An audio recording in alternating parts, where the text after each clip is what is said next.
गाँव सबुठु अलगा प्रकृतिर छुआ थिला नब।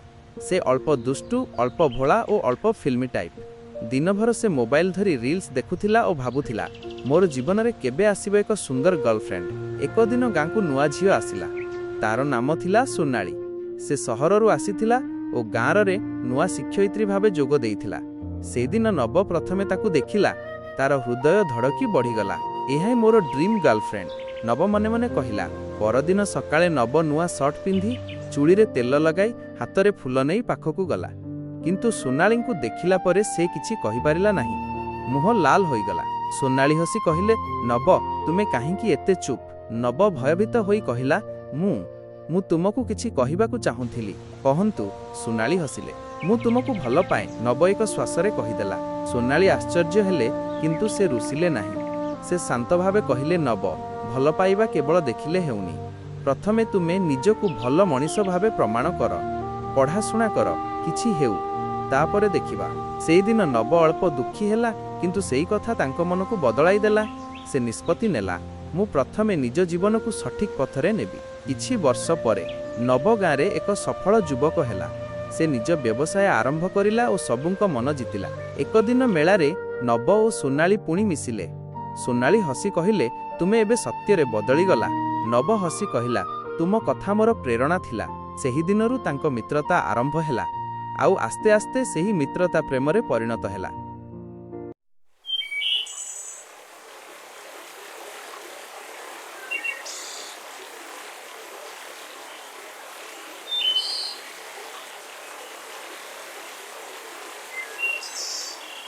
अहमदाबाद रे काम करुथिबा नब छुट्टी रे गाँ को फेरिला। सकाळे गाँर चकरे बसी से तांको संग माननकू कहिला, एथर आमे केउठी भिन्न जगह को पिकनिक जिबा। तांको मित्र राजू कहिला, चल भितरकनिका जिबा। नब आखि बड़ करी पचारिला, सेई मगर भरा जंगल? राजू हसिला, हाँ, ओडिशार गर्व, प्रकृतिर स्वर्ग, भितरकनिका नेशनल पार्क। नबंक मनरे भय और उत्साह दुही आसीगला। से ठानिला, एथर जीवन रे एक अलगा अभिज्ञता हेबो। यात्रा आरंभ। परदिन सकाळ 4टारे सबुठु मिसी ट्राभेलर गाड़ी रे रवाना हेले। गाड़ी रे गीत, हस, चाउमिन और चिप्स मजा मस्ती चलीथिला। नब मोबाइल रे गूगल मैप देखी कहिला, आउ केते दूर? ड्राइवर कहिला, केन्द्रापड़ा आसीगला, आउ थोड़िए परे जंगल रास्ता। गाड़ी जेतेबेले केन्द्रापड़ा जिले में प्रवेश कला, चारिपटे हरित धान खेत और नदी देखी नबंक मन खुशी हेला। नौका यात्रा।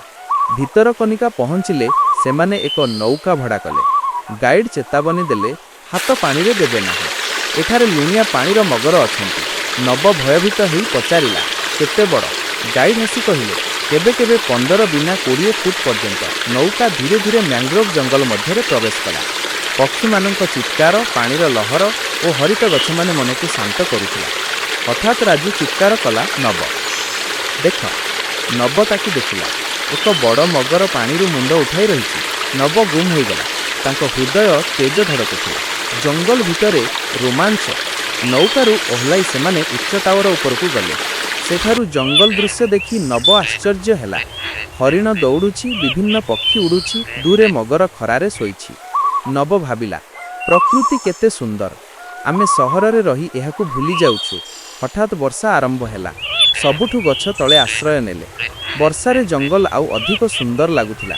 हठात विपद। फेरुथिबा बेले एक संगीर पाद खसी पड़ीगला और से पानी धार आड़कू गला।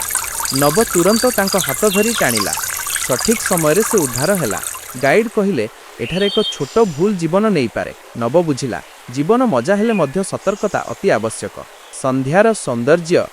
संध्या बेले सूर्य अस्त जाउथिला। आकाश लाल और कमला रंगरे रंगित। नब नदी कूलरे अनेक फोटो नेला। से मने मने कहिला, एहा मो जीवनर सबुठु भल पिकनिक। शेषर भावना। घर को फेरिबा बेले नब शांत थिला। से बुझिला, प्रकृति को भल पाइबा आवश्यक। सतर्कता हेउछि जीवनर सबुठु बड़ शिक्षा। संगमाने हेउछंती प्रकृत संपद। से ठानिला, आगामी दिन में से परिवेश सुरक्षा पाई काम करिबो। नबर एही भितरकनिका पिकनिक ताकू मात्र रोमांच नुहे, जीवनर मूल्य मध्य बुझाई देला। शेष वार्ता, प्रकृति आमर माँ, ताकू सुरक्षित रखिबा आम समस्तंकर कर्तव्य। सीन 1। गांव का सेठ अपनी चमचमाती गाड़ी बाहर खड़ी करता है। रामू रोज उसकी गाड़ी साफ करता है। उस दिन रामू का बेटा पप्पू खेलते खेलते गाड़ी से टकरा जाता है और उसमें हल्का सा स्क्रैच पड़ जाता है। सेठ वहां आता है, गाड़ी देखता है और गुस्से से चिल्लाकर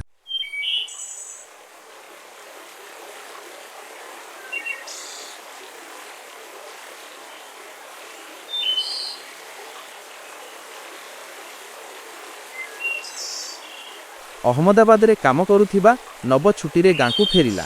ସକାଳେ ଗାଁର ଚକରେ ବସି ସେ ତାଙ୍କ ସାଙ୍ଗମାନଙ୍କୁ କହିଲା, ଏଥର ଆମେ କେଉଁଠି ଭିନ୍ନ ଜାଗାକୁ ପିକନିକ ଯିବା। ତାଙ୍କ ମିତ୍ର ରାଜୁ କହିଲା, ଚଳ ଭିତରକନିକା ଯିବା। ନବ ଆଖି ବଡ଼ କରି ପଚାରିଲା, ସେଇ ମଗର ଭରା ଜଙ୍ଗଲ? ରାଜୁ ହସିଲା, ହଁ, ଓଡ଼ିଶାର ଗର୍ବ, ପ୍ରକୃତିର ସ୍ୱର୍ଗ, ଭିତରକନିକା ନ୍ୟାସନାଲ ପାର୍କ। ନବଙ୍କ ମନରେ ଭୟ ଓ ଉତ୍ସାହ ଦୁହିଁ ଆସିଗଲା। ସେ ଠାଣିଲା, ଏଥର ଜୀବନରେ ଏକ ଅଲଗା ଅଭିଜ୍ଞତା ହେବ। ଯାତ୍ରା ଆରମ୍ଭ।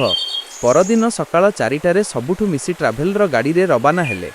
ଗାଡ଼ିରେ ଗୀତ, ହସ, ଚାଉମିନ ଓ ଚିପ୍ସ ମଜାମସ୍ତି ଚାଲିଥିଲା। ନବ ମୋବାଇଲରେ ଗୁଗୁଲ ମ୍ୟାପ୍ ଦେଖି କହିଲା, ଆଉ କେତେ ଦୂର?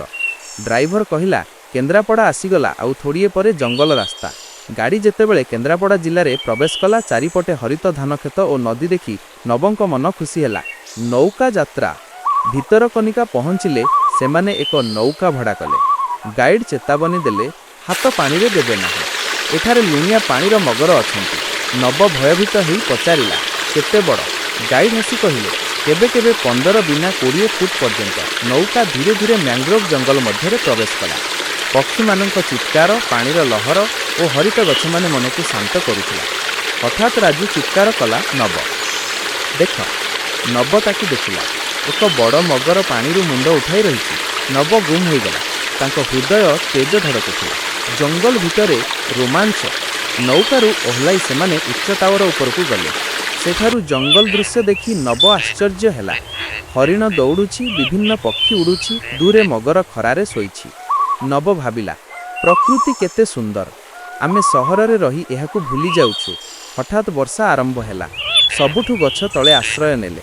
ବର୍ଷାରେ ଜଙ୍ଗଲ ଆଉ ଅଧିକ ସୁନ୍ଦର ଲାଗୁଥିଲା। ହଠାତ୍ ବିପଦ।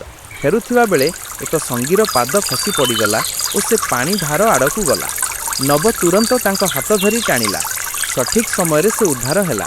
ଗାଇଡ୍ କହିଲେ, ଏଠାରେ ଏକ ଛୋଟ ଭୁଲ ଜୀବନ ନେଇପାରେ। ନବ ବୁଝିଲା, ଜୀବନ ମଜା ହେଲେ ମଧ୍ୟ ସତର୍କତା ଅତି ଆବଶ୍ୟକ। ସନ୍ଧ୍ୟାର ସୌନ୍ଦର୍ଯ୍ୟ। ସନ୍ଧ୍ୟାବେଳେ ସୂର୍ଯ୍ୟ ଅସ୍ତ ଯାଉଥିଲା। ଆକାଶ ଲାଲ ଓ କମଳା ରଙ୍ଗରେ ରଙ୍ଗିତ। ନବ ନଦୀ କୂଳରେ ଅନେକ ଫଟୋ ନେଲା। ସେ ମନେ ମନେ କହିଲା, ଏହା ମୋ ଜୀବନର ସବୁଠୁ ଭଲ ପିକନିକ୍। ଶେଷର ଭାବନା। ଘରକୁ ଫେରିବା ବେଳେ ନବ ଶାନ୍ତ ଥିଲା। ସେ ବୁଝିଲା, ପ୍ରକୃତିକୁ ଭଲ ପାଇବା ଆବଶ୍ୟକ। ସତର୍କତା ହେଉଛି ଜୀବନର ସବୁଠୁ ବଡ଼ ଶିକ୍ଷା। ସଙ୍ଗମାନେ ହେଉଛନ୍ତି ପ୍ରକୃତ ସମ୍ପଦ। ସେ ଠାଣିଲା, ଆଗାମୀ ଦିନରେ ସେ ପରିବେଶ ସୁରକ୍ଷା ପାଇଁ କାମ କରିବ। ନବର ଏହି ଭିତରକନିକା ପିକନିକ୍ ତାକୁ ମାତ୍ର ରୋମାଞ୍ଚ ନୁହେଁ, ଜୀବନର ମୂଲ୍ୟ ମଧ୍ୟ ବୁଝାଇଦେଲା। ଶେଷ ବାର୍ତ୍ତା, ପ୍ରକୃତି ଆମର ମା, ତାକୁ ସୁରକ୍ଷିତ ରଖିବା ଆମ ସମସ୍ତଙ୍କର କର୍ତ୍ତବ୍ୟ।